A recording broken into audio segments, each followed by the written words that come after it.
Hey everyone, today we're going to be ranking every single map in Dead by Daylight. For this list, I won't be ranking the map that's best for survivors or for killers, but instead assess the maps wholly for both sides, with the higher maps being the most balanced ones. The worst map currently in the game when it comes down to how it plays is the Raccoon City Police Station. Although incredibly visually beautiful and faithful to its Resident Evil appearance, this map was made simply as a replica with very little in mind when it came to its balance and gameplay. This map practically ticks every box for what makes a map bad. Big, multi-level, indoor, and hard to navigate. Also prone to performance issues in some instances. I'm not too sure if that's been fixed yet. It really is a shame too because this map is really cool looking. Haddonfield is next up, and a map that has never really been particularly fair. This map leans greatly toward favouring the survivor side with its many long loops and powerful vertical structures. This is the map classically referred to as being survivor sided. Some of the key reasons that makes Haddonfield bad for killer is that there is almost a loop wherever you go, and the fences often allowing a minimum of a few more seconds to be bored. The houses also feature multiple entrances and exits and can be fairly easily looped multiple times before the killer can even catch up. The only unsafe area for survivors is the main central street, but it can be easily crossed. Yeah, this map ever since its release has kind of always been a bit of a nightmare for killers. Next up we have Mother's Dwelling. You'll notice a trend with a lot of these lower down maps, and that's the overwhelming size. Mother's Dwelling is the current largest map in the game when it comes to surface area, and is made even worse due to the central structure in the map obstructing any possible sightlines across it. The main structure actually isn't that bad, and I think has a pretty fair balance between the survivor and killer's benefit. The issue is this structure is just surrounded by so much map and far too much obstructions and other smaller structures that the map is a nightmare to pressure as killer and quite hard to coordinate as survivor. And next up we have Springwood, or the Badham Preschool maps. For the Badham maps, I'm going to be lumping all 5 together as the differences between them are quite trivial and the general layout and structure remains the same, with no unique building appearing in the different 5 numbered versions, aside that of the main school building which appears in all 5. This set of maps kind of have a similar issue to Red Forest but on a smaller scale, which is a strong central structure surrounded by lots of area and other relatively good structures, which again makes it pretty hard to pressure the survivor side as killer, as typically if a survivor gets chased they'll just hover back to the main structure as it's incredibly solid and can be looped quite easily. Generally just the layout of these maps is also quite strange. The flow is bad, if that makes sense. Next up we have the Underground Complex, or the Hawkins Laboratory. Hawkins, when released, was received pretty poorly as a very mazy-like indoor map with multiple floors and a generally confusing floor plan. Hawkins features very few cross-map sightlines or even sightlines that allow you to see over half of the map. All of the hallways in Hawkins are quite thin, and the doorways can typically only be gone through in single file. Aside the hallways, Hawkins has rooms that break off from them, containing multi-level structures and often relatively interesting ones, the downsides being the awkward containment within the claustrophobic surrounding area. Generally this map is actually favoured more so by the killer, just because generators can be so tough to find, especially for new survivors. For killer you also gain the benefit of having your heartbeat pulse through multiple walls, often scaring the survivors without even noticing. The game since its update has become quite inconsistent and can produce some of the worst pallet and breakable wall spawns on potentially any map. There's so many times on this map where there would just be a straight up dead end, mainly due to breakable walls, blocking off entire areas and paths that would otherwise seem natural to run. This map is very odd due to its square shape and having 2 floors stacked on top of one another. Also the doors that are opened after gen completion can change the flow of the map a lot. Yeah, basically this map is just quite awkward. It's not even too bad in terms of the actual loops and structures, but the way these fit into the larger shape of the map doesn't work too well. Next up we have Midwich. I personally think that despite Midwich suffering some pretty big flaws, is not that horrendous of a map. It takes some getting used to and definitely some knowledge of its layout for this to settle in, but Midwich I found can be quite fair despite its clear flaws. I would argue this map is actually a bit more balanced than maps like the game, because at least this map stays pretty consistent in its layout, with only a few shifting tiles from room to room. Also this map is technically the smallest if you only count its surface area on a single floor. This kind of size for a map means it's possible for killers to do well, but also easy enough for survivors to navigate. There are annoying long routes often to go from floor to floor, and gens can be a little elusive, but broadly I really don't think Midwich which is completely awful. Gas Heaven is my personal least favourite Autohaven map and is on the larger end of maps. The reason why this map is so bad to me is due to the huge car walls which create huge divides within the map, making its flow very odd and quite clunky. When running around the map, I always feel like it's taking forever, with much of it containing dead zones, and the few structures that are present are typically quite strong, making this map a nightmare for killer. The core structure of this map is the gas station, which will pretty much always require you to break at least one breakable wall to play properly and loop on as killer, and generally has a sizable amount of safe areas in and around it despite it being such a small structure. I would say due to its relatively clear layout though, good enough sightlines in areas, and ease of finding gens, this map is a little better than those previously mentioned. Fractured Cowshed is up next, and a pretty sizable map. This map features the barn structure and has a massive corn at its center. This is arguably quite a survivor-sided map, which is quite hard for the killer to keep control of due to the strong structure, massive corn, and the general spread of generators. This map just has too much stuff in it. I think what makes this map especially bad is that the center is so unfilled, but the surrounding area and structures are typically quite good. There's just never much reason for the survivors to go near to the center other than crossing the map quickly. There's also loads of these weird dead areas on the edges of the map where there's just nothing, but a fairly decent sightline I guess, except in just a horrible place. This is on the worst end of Coldwind maps, I'd say. Roddenfields is up next, and the Coldwind map that features no unique structure, although does still have multiple loopable structures such as the cow tree. This map mainly consists of a cornfield and lots of other stuff like combine harvesters. This makes Roddenfields kind of boring to be honest, and balance wise it's just not too great for either side really, and it's also pretty big. I don't have too much to say about this map, it's just a lot of corn. It's mainly survivor sided due to just how much corn there is and how large it is, making it pretty tough for killers to locate survivors easily. However, the lack of unique structure actually means it's closer to being balanced than a lot of the other maps that have unfair unique structures, for example. Sanctum of Wrath was the map added with the release of the Oni and has a fairly simple layout with a central temple-y structure and a large square of the map surrounding it. A big issue with this map is the gen spread, which is pretty much just half and half on either side. Often as killer you're better off just completely neglecting one side, and any time that happens it means the map just isn't too well designed to be honest. I don't hate this map too much, and it's my preferred one out of the two Yamaoka maps, but by no means is it really balanced.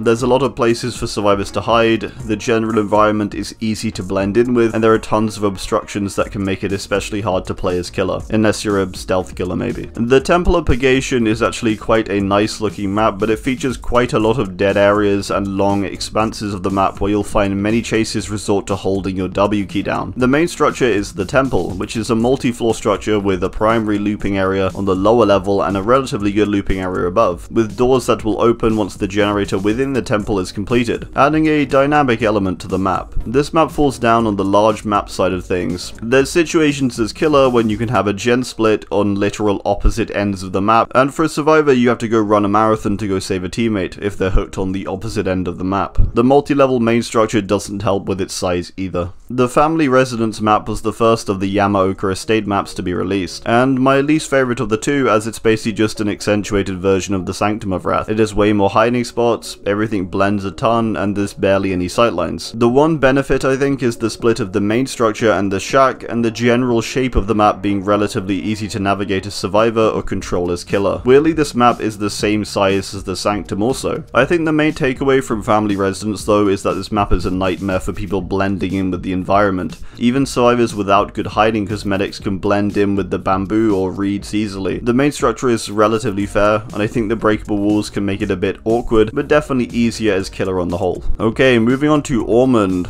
Ormond, even after its rework, still features lots of dead zones and wide open areas. The core issue with this map, and many maps that feature this kind of thing, is the huge structure right in the center that blocks sidelines. The other issue this map has is the surrounding dead zones that are mostly just flat and desolate. The strange square shape of this map is difficult to control as killer, and generally as survivor it's fairly easy to pressure the gens. This is a more survivor leaning map. Most of the larger maps are, as it's just hard harder for the killer to pressure all that distance. The main structure, the ski resort, is quite a powerful area with lots of powerful pallets, usually at least 2 that have to be broken to continue Chase's killer. The place is great for Survivor honestly, and generally spawns in a beneficial way for the Survivor side. I think it's only pulled back slightly by the fact there's such good sightlines on either side of the ski resort, meaning you can catch survivors on generators even if you're on the other side of the map. Lery's was the very first indoor map to be added to the game, which has tight corners, lack of visibility in most areas, and generally an awkward flow to the map. This map can be tough, especially early on when generators can already be tricky to find. However, I think with experience you can actually learn to navigate this place pretty easily. I think this map is more leaning towards balance also because killers get the benefit of more hidden gens and tighter hallways and areas, but alternately survivors get a lot of strong windows and good looping areas like the office or central area with the TVs. This is, I would argue though, a killer-sided map on the whole, as even for Survivor with Friends it can be somewhat hard to get good comms on this map with its main closed-off sightlines.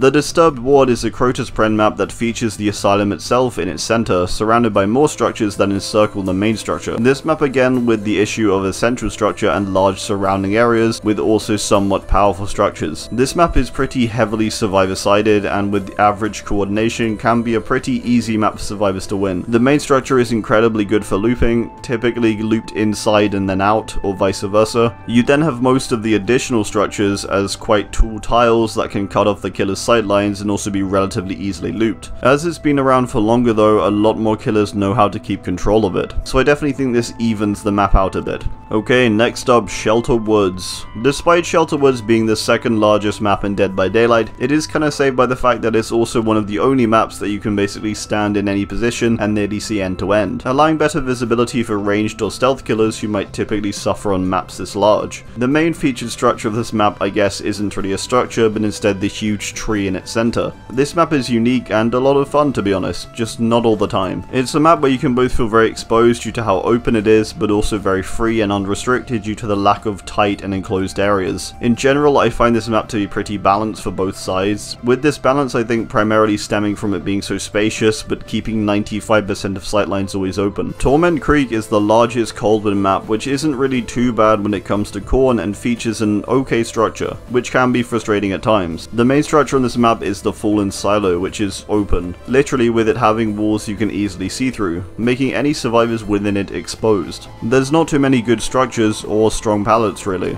Of course though, this map is still very big, so it can still be tricky for a killer to always perform well, but the lack of overly strong loops and the split of the main structure and shack on opposite ends makes it pretty okay going as killer for a map of its size. Blood Lodge is a relatively sizable Autohaven Wreckers map which features the unique structure of a small lodge at one end of the map. This map is basically the opposite version of the Azarov's resting place map with its structure on the opposite end. This map is very open and has a ton of sightlines, which is good for survivors but leaves a lot to be desired as killer. I would argue it's actually worse over having a massive structure right in the center, which does at least provide some time to approach a survivor before they can react. Other than that though, this map has quite a lot of dead zones, especially on the edges and typically around the vehicles like the truck. As things go, this map isn't awful, but it is definitely survivor leaning. Okay, next up we have the Pale Rose. Despite its small size, the Pale Rose is a very inconsistent map that can seemingly go either way when it comes to whether it favors survivors or killers, although I would say it does typically favor the killer side. It features a large paddle steamer boat as its main structure, which can be awkward and frustrating to loop due to its fairly high pallet density and window placement. This map is very inconsistent,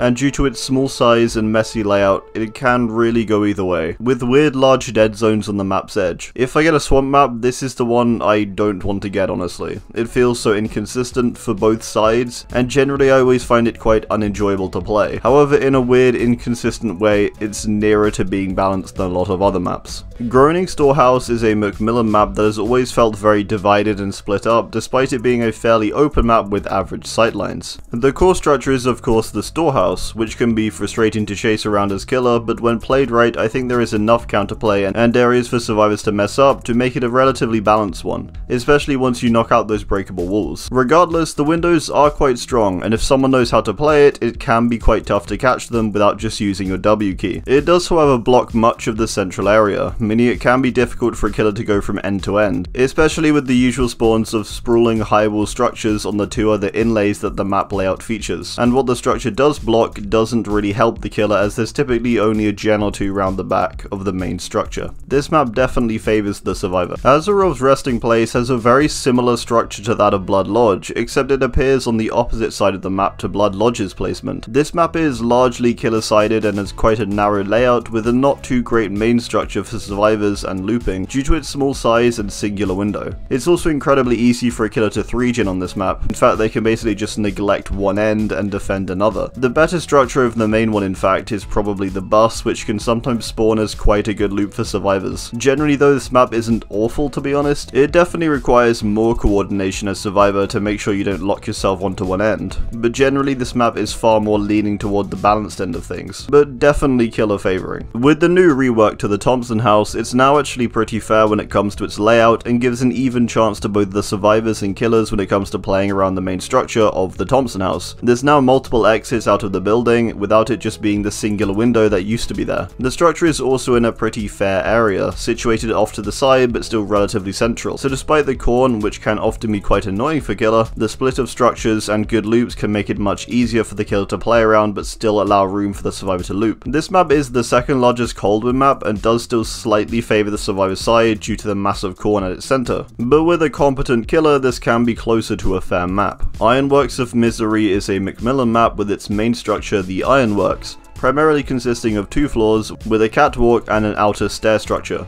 This map is more survivor-sided, but I think killers can still perform well on it. It's a relatively good map in terms of its layout, with the main flaw being the sometimes disturbed flow at the centre of the map, and there being a little too much space around the very edges of the map. Again, I think all these maps with the structure slap bang in the centre just don't work too well. As a MacMillan map, this one has fair tiles, good for survivors to chain between, but also reasonable for killers to outplay and catch up on. Around the sides of the Ironworks there's also these huge sightlines, so if you're a killer that needs more of that, it can be nice, but if you need to stay stealthy, you can relatively easily traverse through the center and approach in a sneaky way, at least on the ground floor. Wrecker's Yard is the Autohaven specific map that features no specific structure, but instead is set in the, well, Wrecker's Yard. This map is quite good, and typically maps like this retain a decent amount of balance as there is no obstruction and mostly quite a few sightlines. This map is especially good for killers like Huntress who can just yeet her hatchets right over with ease. I think this is probably on the much more balanced end of Autohaven maps, as it relies mainly on the common loops and structures over having a main structure that could tilt the map to being survivor or killer sided. Overall, it is slightly more tilted to the killer side though, as the smallest Autohaven map. As the smallest Coldwind farm map, Rancid Abattoir has a good balance of wide open areas, but also tighter sections and plenty of loopable structures, such as the abattoir as well as the combine harvesters and shack that you can find on the map. The corn on this map is much less obstructive than many of the other maps, as it covers a much smaller area and is contained mainly to one side. It's also broken up a lot by structures, meaning another half or so of the map doesn't have any corn at all. This map I generally enjoy playing, and I like the layout of the abattoir with its winding fences, making it an interesting area to loop in. As Coldwind maps go, this is probably the most balanced one. Wretched Shop is one of the least obstructed Autohaven Wreckers maps that contains a small and fair structure that still has looping potential and allows for some interesting play. It's basically just a small workshop with a wide open entrance and a window on either end. Overall though, this map contains car walls and crushed cubes and barrels and such, typical Autohaven stuff, making many loops low clearance and creating engaging gameplay, despite the map being slightly larger than a lot of the more typically considered balanced maps. This map I would say is a lot like Wrecker's Yard, but just giving the survivors a slight leg up and evening out by containing a main structure and being slightly larger. I don't want to classify inconsistency as balance, but that's what I would argue the swamp maps are, particularly Grim Pantry, which I think has a weirdly fair amount of play despite both sides generally disliking it. I personally never had an issue with the swamp maps, at least this one, and although I've heard stories about how atrocious they used to be, now I think this one is pretty solid. First off, the pantry itself is pretty great as a main structure, and I think a fair one too. The areas are tight enough for survivors to be caught off guard, and the loops are good enough for the survivors to keep a killer occupied. You then have the secondary structures of the pier and the smaller pantry, both of which are not powerful but also pretty good structures to chase in and around, with a fair balance of things that lean toward killer favor and survivor favor. I find Suffocation Pit to be a very balanced map with fair structures and enough strength given to both survivors and killers. Where the core structure of the mine lies is also where the stronger 3-gen is for the killers to hold. I like this as it's almost like a trade-off, which generally you're better off not doing as survivor, which has somewhat of a two-part split, with the center area containing lots of walls and high tiles, one side containing the shack and a few average loops, and the other having the main structure and some more average loops. The center tiles creating a nice visibility split that's beneficial for both sides often, and the splitting of the two best structures on opposite ends I think makes this map a pretty fair one. Father Campbell's Chapel was potentially the most balanced map prior to its change. Now I think although it is still very balanced, it's a bit less due to the new breakable walls, which can sometimes make the map a little awkward early on into the trial. Also what feels like slightly larger dead zones on the very edges of each end of the map. The central structure of Father Campbell's Chapel is the chapel itself, which has a core looping route across multiple floors. It has some very strong windows for survivor, which can be equally made average by a killer removing a wall. The structure is central, but due to the map being smaller, I don't think this creates too much of an issue, as there are plenty of open sightlines elsewhere, and the chapel actually works well as a focal point to the map. Okay, in our number 2 spot we have Grave of Glenvale, or Dead Dog Saloon.